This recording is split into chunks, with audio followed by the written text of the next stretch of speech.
there. I am Becky Amble, and we are going to talk a bit about mind maps. I like to do mind maps in particular on holiday type weekends because there's a little extra time, maybe a little different mood, maybe some things that are just nice time to be reflecting.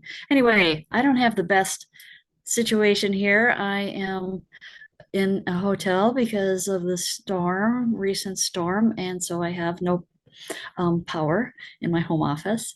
So I am sitting here in a hotel room without the best lighting. So the more important thing is to get you some good content that you can use. And I'm sharing this on um, YouTube live, and we'll be posting it on LinkedIn. And also LinkedIn is going to at the same time have the PDF or PowerPoint version that just has slides. And this little video presentation is going to have a little bit more information. And because I love mind maps and think that this is a great time to share with you, we're going to go through the PowerPoint, and this has some additional information on what is on the slides. So you can take a look at that and see what you think. Let's get moving on this and share the screen. Alrighty, here we go. The magic of mind maps. And like I said, I've been doing mind maps for 30 years, maybe 40 years, really a long time, and I find them to be very helpful. I have some people that I know, business friends, who use a mind map every day to plan out their day, and that works for them. I have other people that I've worked with, and I've taught them this technique because it's really useful for a lot of things, and they have gone on to teach other people. So see what you think about this if you haven't done it. And if you have, this can be a great time to review some things, do it again because we have another holiday weekend, and it's a perfect time to spend a little time on ourselves or our business. I'm going to go through the 7 dimensions of wellness. And that's whenever my book finally makes it on the scene, that's what I do in the book. And the first step is I'm going to walk through the steps, and you can see the information here is also from the PDF that I put on LinkedIn. Anyway, the first step is draw a circle or an oval in the middle of your paper. Grab a piece of paper, 8.5 by 11 is what I use. If you want to use colored markers, do that. If you want to use one color, multiples, black, you can do whatever you want. And it's really a nice idea to put your name in the middle of that oval or circle. The first thing then is to draw the 7 dimensions of wellness, and you can see I've got them here. Let's start at the one that's kind of at the top there, physical health, physical/health. Second is personal and social. The next one, merging clockwise, is work and career. The next is family and friends.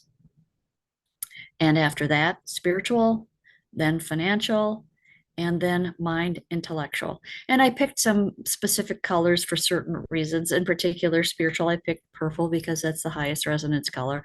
Financial, I thought, well, what is more financial than green? And just played around with the other ideas. So if you want to stop this and make sure you've got your original mind map ready to go right ahead. Let me show you the next slide because I want to show you that once you get your basic 7 dimensions put on your piece of paper, you're going to add things, and you can put branches on ahead of time. I typically just write things as they come to me. And so I would do the branch as the idea as I'm writing it. So you can do whatever you want. That's basically the idea. And the way you want to do this, well, let's move on and I'll show you another thing. If you want, you can make it look kind of like this, which almost looks a little bit like a fishbone diagram. Do whatever works for you. The one thing that is helpful is if you keep your branches and the words on the branches somewhat horizontal, it's easier to read when you're going back to review things. Again, do what works for you. There's kind of recommendations and not really a whole lot of rules.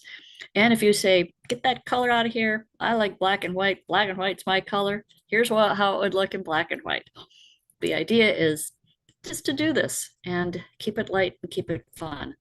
And here's what I have outlined as the third step. So what I would do is set a timer. And I typically go through this in 5 minutes. You can decide if you want 5 minutes, 15, or whatever. Yes, all 7 dimensions I do in 5 minutes. I just sit down and I write stream of consciousness, I guess you could call it. I just write and write and write and keep going. The idea is that you start with one of these, pick one of the 7 dimensions. Let's just go back quickly here and look at the first slide. So I might say, you know what, I'm going to start with personal and social because it's kind of at the top. And I will just do a brain dump and write down everything there that I want to experience or focus on in that dimension. Then I'll go to work and career. What is it that I want to focus on? What do I want to accomplish? Then I'll go to family and friends and outline things there. What kind of family events? How often do I want to have a coffee with a friend or whatever it is?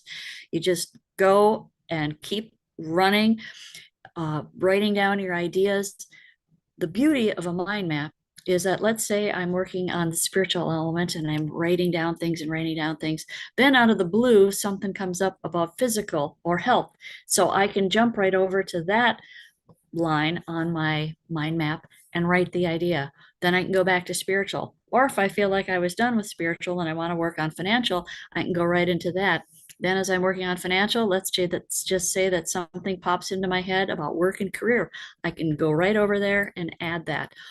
The idea is that most of us don't think in a linear sequential manner, like an outline, where we have Roman numeral 1, point A, and then the point under that 1, and so on.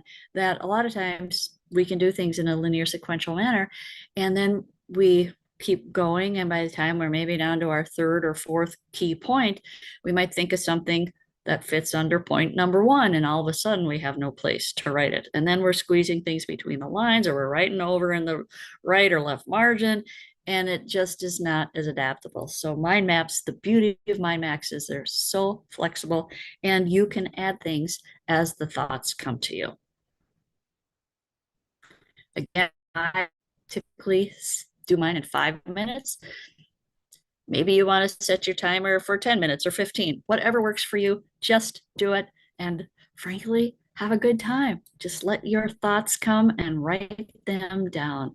Now, this is something that I put together last year, and I thought I would just share this with you because you can use mind maps for taking notes in class. You can use it to do business themes. And since, of course, I work in that area, let me just show you some that I put together. Keep in mind, I totally made these up. So it's not that these are universal gospel, use this or lose it. Here's one where I did a competitive analysis. And I said, all right, in the middle, I'm writing the word competition, and I'm going to put company A, B, C, D, and E. Now, after that, I would add information about each company. And again, if I'm working on company D, for example, and a thought comes to me about company A, I can go back and add it to that branch.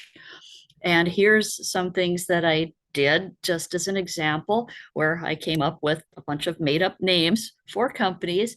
And you can see the things that I put on, like Ajax, it's speedy, and that's how they differentiate. They target the automotive industry, the size, they have 10 employees, and then they're innovative and they have new products. Keep in mind, if you're doing something about competition, you want to probably compare things on similar bases. So you might do things like I have here, where I've got size, differentiation, target, and competitive advantage. And then I might come back and fill them in.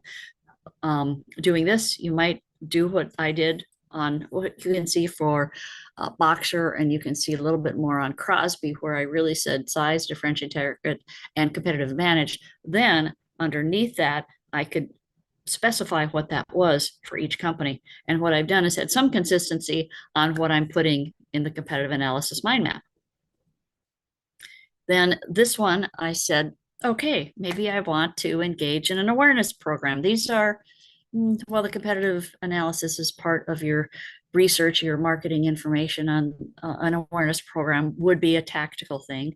And so let's say, well, one of the things you might think about in your awareness program is, where do you network and who are you going to talk to, or what specific networks are you involved in? You might be involved in, allied executives, you might be in a Vistage group, you might be in Rotary or Lions or something else. So make a note there. Media, you might have some ideas on what media you want to pursue. Maybe you're going to make presentations. And again, other than the specific network, you might have some networking ideas of what you're going to do. And maybe there's something that you want to incorporate into your website. Again, these are just ideas. There could be way more or way better ideas. These are only hypothetical to give you an idea. And let's move on to the next one, where I dug in a little deeper on the awareness program. So with the network, again, I had a few different ideas. Media, I might have radio, I might have blog, podcast, and there's certainly a lot of other ideas you could put there. Presentations, I might say, all right, I have a goal of doing one presentation per month. And what are my target groups where I want to talk? Identify that. I skipped elaborating on the networking. And then for website, again, some particular details on that. I had another one here where I said, okay, I'm going to use this to start sketching out my marketing plan. Well, in a typical marketing plan, you'd have something like an executive summary or something that pulls everything together. You usually have a situation analysis that talks about what's going on, describes everything.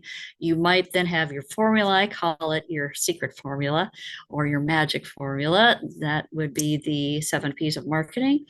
You probably have your objectives, your key objectives, how much revenue you want to see this year, how much of an increase, and your tactical action plan.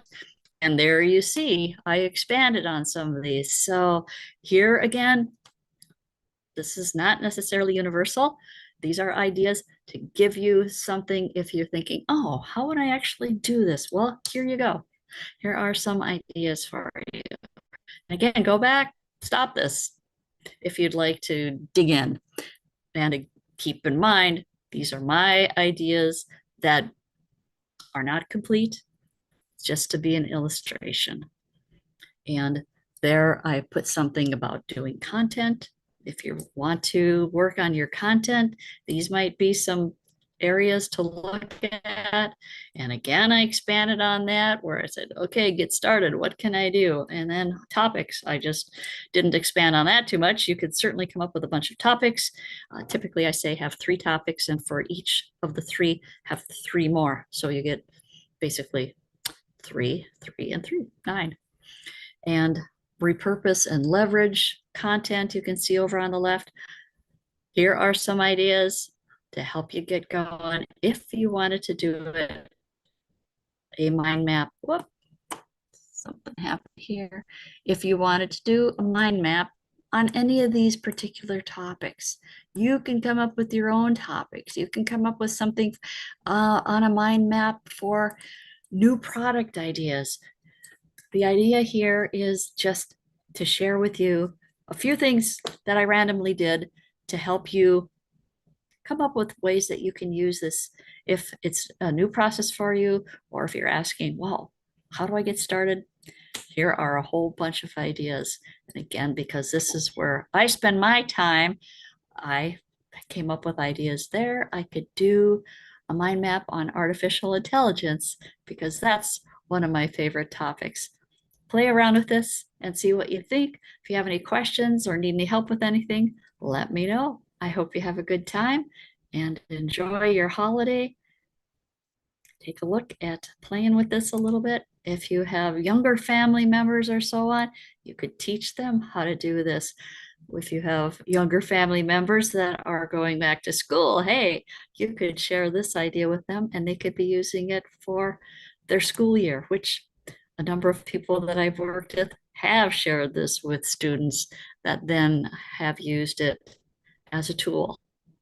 Thanks for tuning in.